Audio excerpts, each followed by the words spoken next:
camarades des peuples d'Afrique, peuple du Liptako Gourmand, mes chers frères et sœurs du Mali. Ah, non, les ingénieurs maliens, les informaticiens maliens, ils sont forts. Quand on vous dit dans la vie de croire aux capacités, aux qualités de l'homme noir, il faut croire. Il y a une entreprise française qui avait pris en otage les données de recensement du peuple malien. Et ils ont demandé, je crois, 5 milliards ou 2 milliards là, pour donner. Frère, les informaticiens maliens ont dit que ça c'est une insulte à leur intelligence. Les ingénieurs maliens en informatique, une entreprise française va venir prendre en otage leurs données. C'est foutaise. Frère, ils sont mis au travail. Ils ont récupéré la totalité de leurs données, sans même que l'État leur verse un rond. Les informaticiens français eux-mêmes, ils sont étonnés. Frère, je voudrais qu'on applaudisse ici les informaticiens maliens. Suivons attentivement cette vidéo. Assimi Goïta lui-même, il est venu pour les remercier. C'est incroyable. On est parti. Saboté, pris en otage par une société française, le Mali récupère avec succès son système informatique souverain de gestion des données du recensement administratif à vocation d'état civil RAVEC. C'est au bout de 2 mois et demi de batailles à intensité variée, le comité technique des experts bénévoles gagne cette guerre de souveraineté numérique Mali Kura Biométrie. Après 3 semaines de travail intensif jour et nuit, mon équipe et moi avons pu récupérer tous les mots de passe de tous les serveurs. Nous avons également récupéré et sécurisé les données de la population malienne. Sur le plan logiciel, le temps de démarrage de Mali Kura Biométrie est de 10 minutes, contre 45 minutes pour l'ancien système. Le temps d'arrêt également est de 30 minutes, contre 4 heures pour l'ancien système.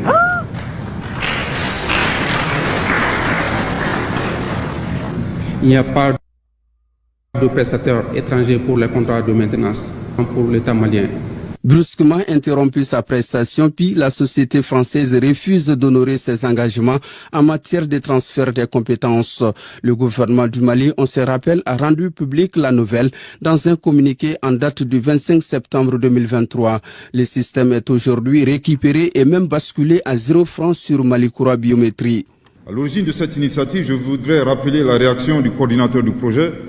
Il a affirmé que la prise en otage de la base de données était une humiliation pour les informaticiens maliens avant de proposer ces services de manière bénévole. Excellence, Monsieur le Président de la Transition, chef de l'État, Mesdames et Messieurs, à l'issue des travaux, une nouvelle application dénommée Mali Kura Biométrie, soumise à votre approbation, a été conçue de manière autonome par des ingénieurs maliens entre le 2 octobre 2023 et le 16 décembre 2023.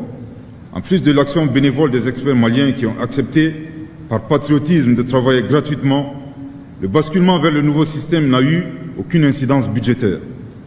Il est d'autant plus important de relever ces faits que l'offre la moins onéreuse pour mettre fin à cette prise d'otage qui nous a été proposée et pour laquelle le ministère de l'Économie et des Finances a été saisi s'élevait à environ 6 milliards de francs CFA pour un délai d'exécution de 6 mois, avec le risque de créer une nouvelle dépendance. Mais à ces patriotes, je voudrais les remercier en votre nom qui ont pu économiser et faire économiser 6 milliards de francs CFA à notre pays. L'affront proprement lavé, les noms des experts sont désormais sur la liste des patriotes. Tous les 13 ont été décorés hors caméra, chevaliers de l'ordre national par le président de la transition, colonel Assimi Goïta. Conformément à vos orientations, Excellence Monsieur le Président de la Transition, chef de l'État et surtout votre sage conseil, je cite, « Si tu veux quelque chose de grand, fais ce que tu n'as jamais fait ». Fin de citation. Le danger écarté, le système est contrôlé exclusivement par le génie malien. Le président de la transition, colonel Assimi Goïta, donne le top départ de la souveraineté numérique. Le résultat des travaux de ce comité qui m'a été présenté tout à l'heure est excellent. Cela prouve à suffisance que nous pouvons et devons faire confiance à nos experts nationaux. Mesdames et messieurs, la nouvelle solution appelée Malikura Biométrie représente une avancée majeure pour notre pays, le Mali. Les offres de cette nouvelle solution permettront désormais à nos concitoyens de bénéficier des services de qualité dans les meilleures conditions. À travers la présentation qui a été faite, le nouveau système en tant que solution souveraine développée par des Maliens offre une multitude de perspectives pour notre pays. Malikura Biométrie est un système moderne d'identification biométrique qui va contribuer à renforcer la sécurité intérieure et à rendre plus fiables nos documents administratifs. Mesdames et messieurs, pour aller vers le Mali numérique, j'invite les structures nationales à s'engager vers l'arrimage de leur base de données biométriques à Malikura Biométrie, en tenant compte de leurs besoins spécifiques. Cela simplifiera les procédures administratives, renforcera la cohérence des informations et contribuera à lutter contre la fraude et la corruption. Un avenir plus sécurisé est le souhait du président Goïta qui s'est adressé aux experts par la même occasion à l'ensemble du peuple malien. Messieurs les experts nationaux, l'histoire retiendra que malgré les difficultés du moment, vous avez pu relever les défis. En effet, il est important de rappeler que nous sommes un peuple millénaire et résilient qui doit toujours croire en ses capacités. Nous avons ici, une fois de plus, la preuve que le Mali regorge des talents, des génies auxquels nous devons faire confiance. Les conséquences de cette prise en otage sont déjà lourdes, mais elles seront sous peu de mauvais souvenirs, car plus robuste, sans frais et écarté d'un risque de vol, le nouveau système ainsi lancé est l'une des expressions de notre souveraineté nationale. Camarades peu d'Afrique, non, vous avez entendu aisément. Il y a du potentiel. Hein. Il y a du potentiel en Afrique. C'est-à-dire que moi-même, je n'ai pas cru quoi. Malikura biométrique. Parce que le ministre d'État, Ablaye Diop, non, Ablaye Maïga autant pour moi, avait dénoncé la prise en otage de ces données-là. Et c'est la prise en otage de ces données-là, puisque c'est les données du recensement.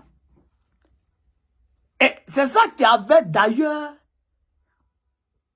obligé, ça fait partie des raisons qui ont amené le Mali à reporter les élections présidentielles qui étaient prévues en février 2024.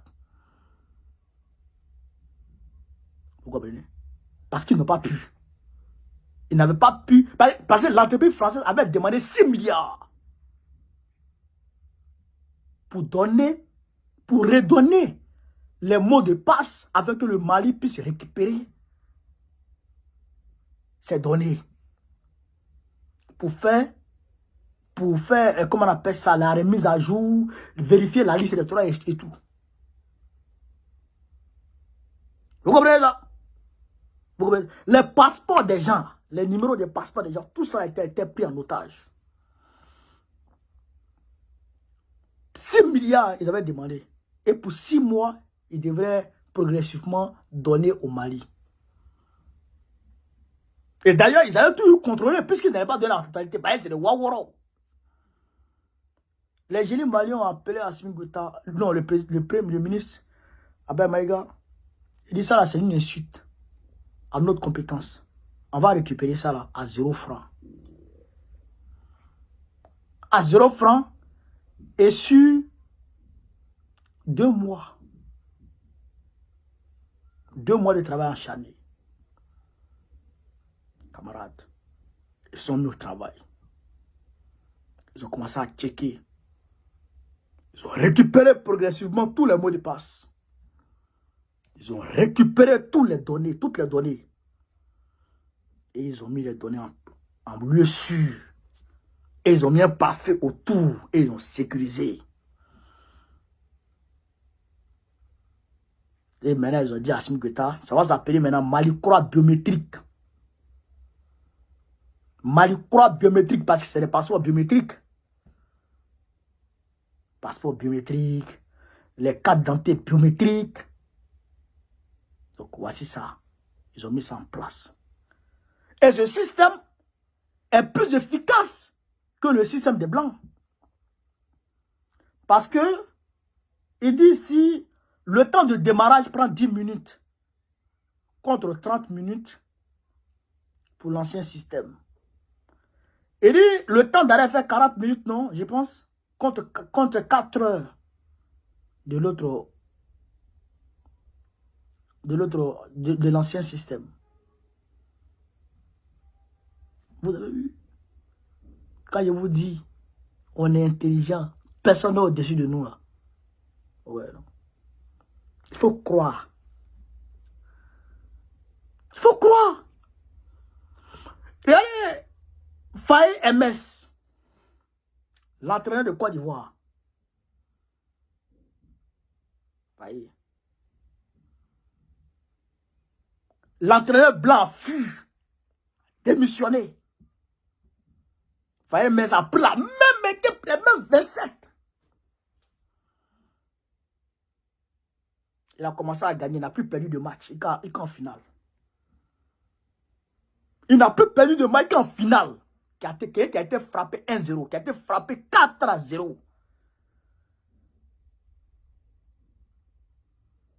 Il a fait remontada en finale et il allait remporter la finale. Il a gagné la finale en cours du match. Ce n'est pas une histoire de pénalité, il a gagné la finale en cours du match.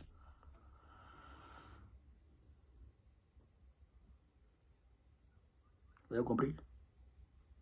C'est-à-dire que les Africains ont du potentiel. Il ne faut pas négliger. Et nous, on ne doit pas se négliger.